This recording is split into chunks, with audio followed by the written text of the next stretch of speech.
in his lurid and excitable The Magical World of Aleister Crowley, 1977, the popular historian of magic Francis King wrote of Count Eric Stanislaus Stenbock that he made an attempt to understand his own homosexuality in terms of traditional occultism, eventually coming to view his condition as an aspect of vampirism and lycanthropy.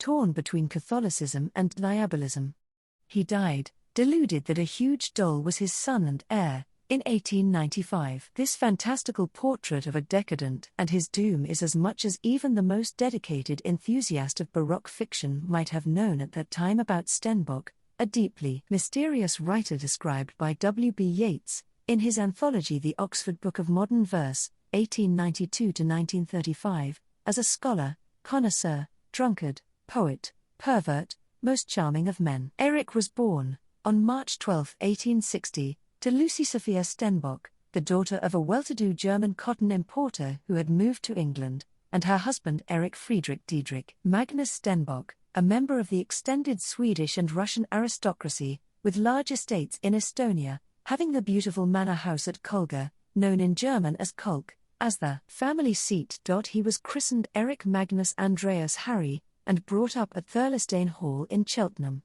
His father was not to live long, dying from drink, it is said, the following year at his estate in the Tyrol, whilst his wife was in England.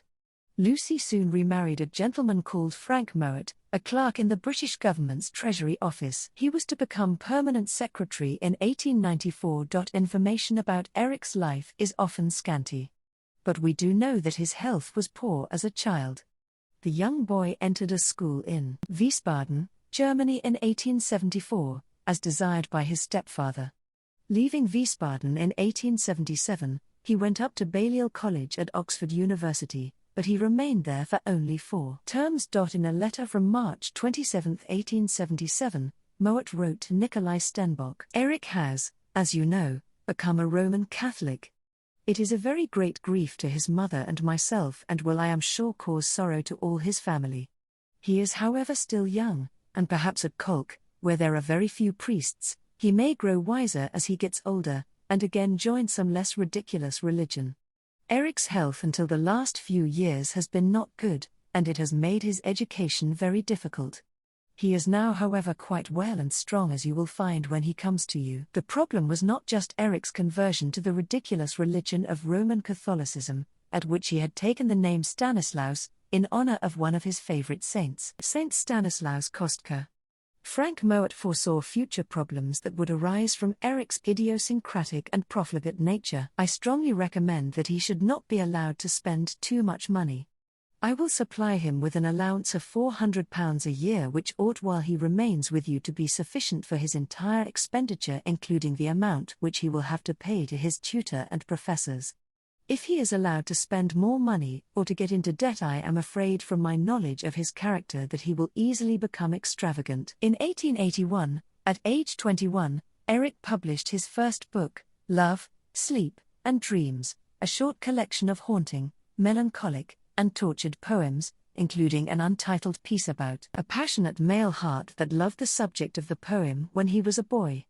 No reviews of the book are known. The book itself, like all of the other volumes of his work published during his lifetime, is exceptionally rare. 2 years later, he was to publish Myrtle, Rue, and Cypress, a somewhat longer collection. He dedicated it to the extraordinary Pre-Raphaelite painter Simeon Solomon, who had been arrested 10 years earlier for homosexual activity in a public toilet, and who had begun his long and sad journey into public opprobrium and alcoholism. It was also dedicated to one of Eric's cousins, Arvid Stenbock, with whom he had had a close relationship, one close enough to be looked on disapprovingly by his family, and also to Charles Bertram Fowler, the 16-year-old son of an Oxfordshire clergyman, who had died of consumption in 1880. The contents of the poems are desolate, suicidal, spectral and supernatural, and Eric's love of young men is increasingly evident, as is the darkness that surrounded him. Once more, no reviews are known. After spending time traveling in Russia, Germany, and Estonia, in 1884 Eric exiled himself to Belgium, to escape the debts he had amassed with his printers, and perhaps also through the luxurious life foretold by his stepfather. He lived in financial hardship, primarily in Bruges, until 1885, when his grandfather died and Eric inherited the palatial family estates in Estonia. He moved swiftly into the manor house at Kolga, the Stenbock residence. He was to be a generous, and much-loved, master of his lands. It was, however, already obvious that he was unlikely to marry and have children. Theophile von Bodisco, the daughter of Eric's aunt Adele von Westinghausen, lived at Kolga as a child when Eric arrived. In her fascinating Versunkene Welten, Sunken World, she recounts Eric's arrival and her impressions of him. "My first impression was that he was unlike any human being I had ever seen. He seemed special because of his eyes, which were a bit too narrow, and the long and beautifully coiffed curls framing his extremely slender face. His mouth was long, but beautifully drawn, his hair a reddish blonde, his eyes of a light blue. His dress, too, was extraordinary, made of exquisite fabrics. It seemed slightly too comfortable, not tight-fitting, a sign of his Englishness, I imagined. He seemed so extraordinary. Eric had his little pet monkey, which he would cradle in his arm, and his snake which he would drape like a boa around his neck, as well as his delightful tiny bear sent from St. Petersburg." An unpublished memoir by Theophile's sister Erica describes her cousin's lavish and unusual living quarters. The walls were covered in English art, mostly by the pre-Raphaelites, and it was lit by a dim red lamp, with furs covering the floor. His bedroom was even more peculiar. The walls were painted peacock blue. There was an altar in front of the marble fireplace, covered in Indian shawls, peacock feathers and copper cups from which the sweet smell of resins rose. In the middle of the altar there was a bronze statue of Eros, the god of love, in front of which there were little lamps as used by the first Christians in the catacombs. It was clear, however, that Eric was not drawn to live the life of an Estonian nobleman. 2 years later, he returned to London, as the decadent movement began to blossom there. Eric himself was to bloom, too, but perhaps not quite in the way he had hoped. Amongst others, he got to know Aubrey Beardsley, and purchased drawings by him, on some of which Eric wrote the titles in his own hand, and sent to a young composer, Norman O'Neill, whom he had met on a bus and whose career he was to help. There is just one account that suggests Eric was an acquaintance of Oscar Wilde, though they certainly shared many friends. It was told by the founding editor of Everyman's Library, Ernest Rhys. Rhys had met Stenbock at a mutual friend's salon, where he saw Stenbock enter the room. He looked most unusual, very fair hair beautifully curled, and a blonde, round, blue-eyed face, with yellow eyebrows.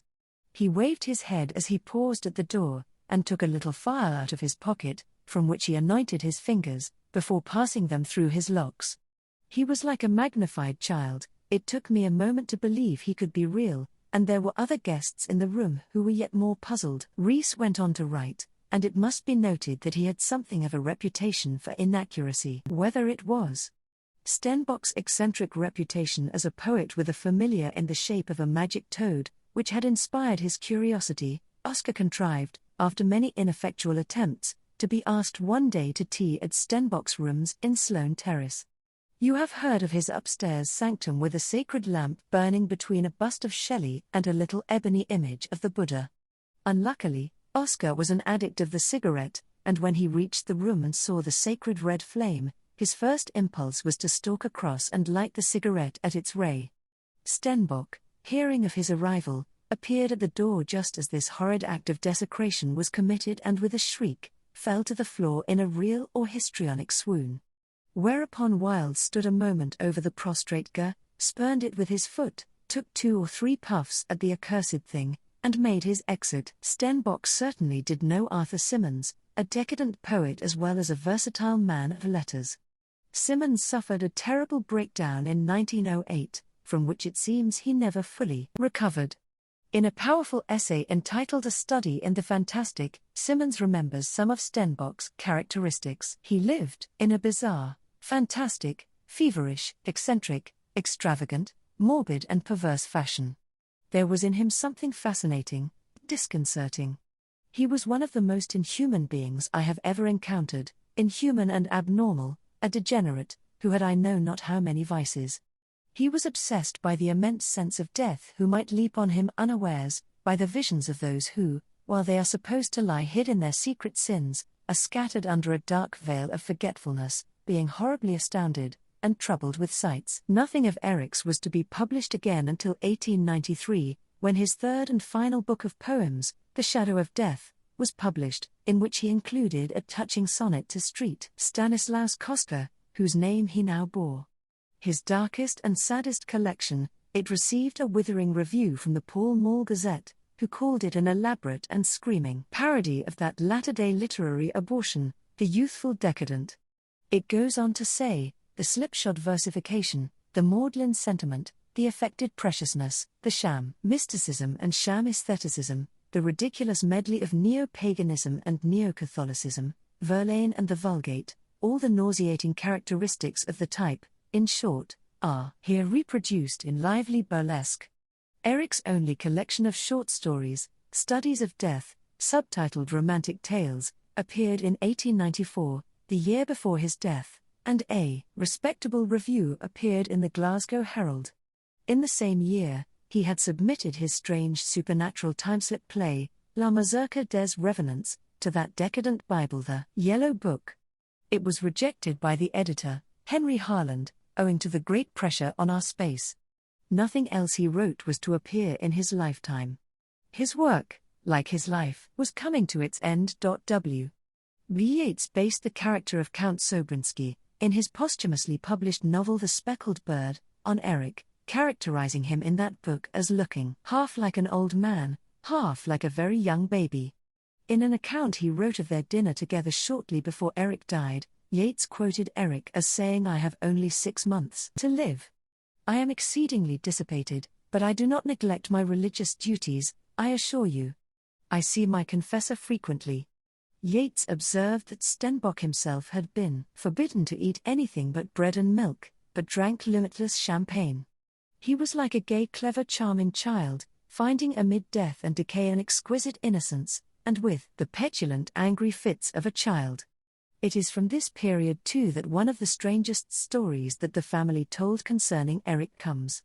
He was said to travel everywhere with a life-sized wooden doll, whom he called Le Petit Comte and whom he believed to be his son. He would send constantly for news of his son when he was absent.